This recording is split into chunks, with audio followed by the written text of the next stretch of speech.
Well, welcome back to Session 11 for an inside look at what's happening at the state capitol. We turn to our On Politics panel this morning.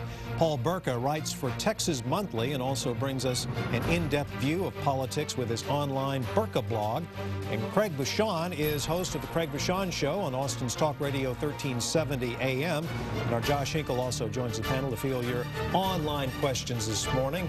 Welcome to you all. Jim Pitts indicated the House is making some progress in getting that $5 billion, up to the $5 billion. Should we be encouraged? Well, it would be nice to know where it comes from. The Senate added $5 billion to education, but we don't know where the money comes from. It can only come from one source, and that's the controller has to say, okay, yes, that's real money and you can use it.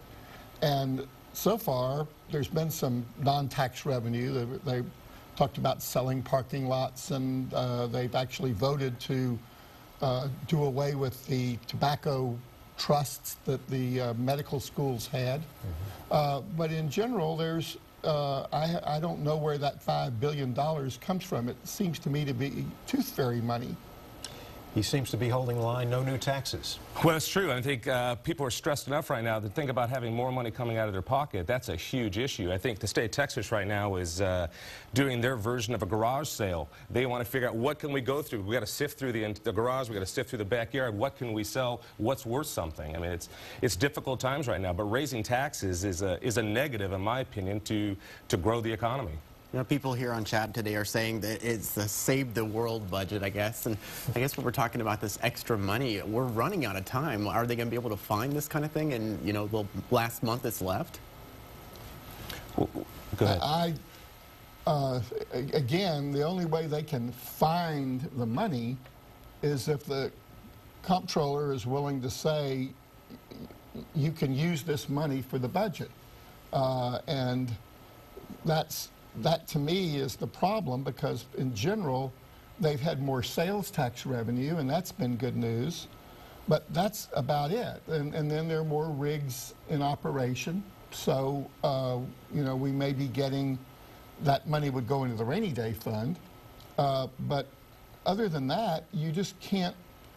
Unfortunately, we're not the federal government. We don't have a printing press. Well, yeah, and this is monopoly money they're talking about. Part of the issue we have is that we don't, you know, we're in a free market. We're in the United States of America. We're a state within the, you know, obviously the greater 48 here. We're in a capitalist society. What we need to do is start capitalizing on the things that we have. It's supply and demand. There's never been a bigger demand for what? Fossil fuels, for petroleum, for oil, coal, but yet we say we're not going to do it. And then we wonder why we have a budget issue. We wouldn't have a budget issue if we did the obvious. We supply what the demand is asking for. And that's one of the biggest issues we have as we sit here right now, searching for money, and the obvious big elephant in the corner staring at us with his trunk hanging out going, look, what we've got to do is start using our assets. And that is, in this state, we have a huge asset of energy. Pitt seemed to talk about casino gambling being something that everybody's for, and we heard Dewhurst indicate that it's kind of a non-starter. Where do you think that's going to go? There just aren't the votes in the Senate for gambling. It just isn't there. And every session we hear the state's in the ditch, this is the year for gambling, it's not the year for gambling, it's not going to happen. And if it did happen, it wouldn't bring in enough money to solve the problem this year, because you have startup costs, and they can't even agree on the gambling groups, which are the racetracks and the casinos. They can't agree on what they want. So it's still a long way from happening, I think, in this state. It's just not, there's not a lot of sympathy for it in the legislature. Correct. Well, one of the problems with gambling, if you watch, you see what's happened all over the United States, where you go to Arizona and see what they did a number of years ago in legalizing it and the reservations, is that a lot of people feel that it takes money from the most vulnerable. It's still freedom of choice, though. We still have the ability to go in there or not go in there.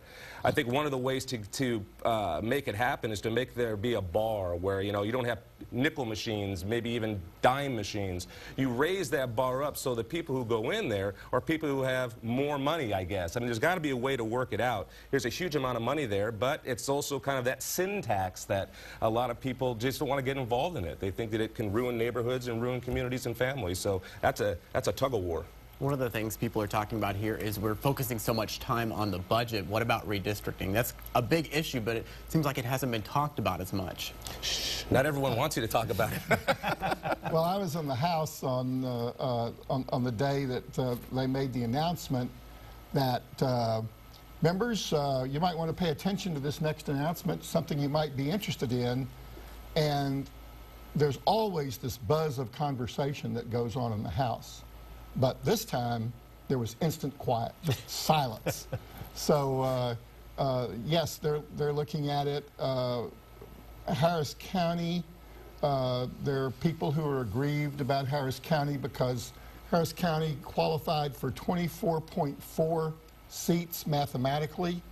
And if they had just had 1/10 more, then they would have qualified for 25 seats. Instead, 2 Democrats are paired, and there's a lot of unhappiness among the Democrats. Of course, they don't really have much of a voice this session, but there is a lot of unhappiness about the Democrats feeling that the leadership cut them out of the seat. Well, I look at it this way. Look at the census showed us in the state of Texas. It showed us that we have millions more people. We have a growing Hispanic movement, if you will, growth. Really, are these representatives going to be able to speak the language, no pun intended? Are they really going to be able to get in the mind of the people that they're supposed to represent? I think that's going to be a challenge moving forward, to see how this redistricting, what it does to those people and how they can communicate to the people who live there. That's going to be a huge issue coming up, in my opinion. And the Republicans have a big target, as always, on Lloyd Doggett. Yes, and I think this time justifiably so. I think Doggett's stubbornness and arrogance in withholding those funds from the school children of Texas, the federal funds that we finally got, and I understand that what I was told was that some very prominent Democrats went to Washington and talked to some senators and let it be known that Mr. Doggett had better give those funds back to Texas. But remember, it's $830 million. Multiply that times 10, and you still haven't gotten to the cost of the foundation school program. Well, schools are just too expensive to operate, period. The school system's broke. That's a real big issue. But getting to Doggett, we can't forget that Dr. Donna Campbell pushed him farther than really anyone's ever pushed him this last election. Now, what redistricting does now, we're going to find out. I think that there's a sense that people are just tired of politicians being there a long time. They've just got to go. I think they feel they just run out of good ideas. So I think there's that push-pull right now. There's some very, very good people within the government that have been there a long time that still do great things, but there's a whole lot that don't. We got about 1 minute left. You think we're going to have a special session? I hate to say this, but I don't know. Usually, I try to come down one way or another. But I think that nobody wants a special session. So there's a built-in attitude, let's don't do this. Let's get out of here.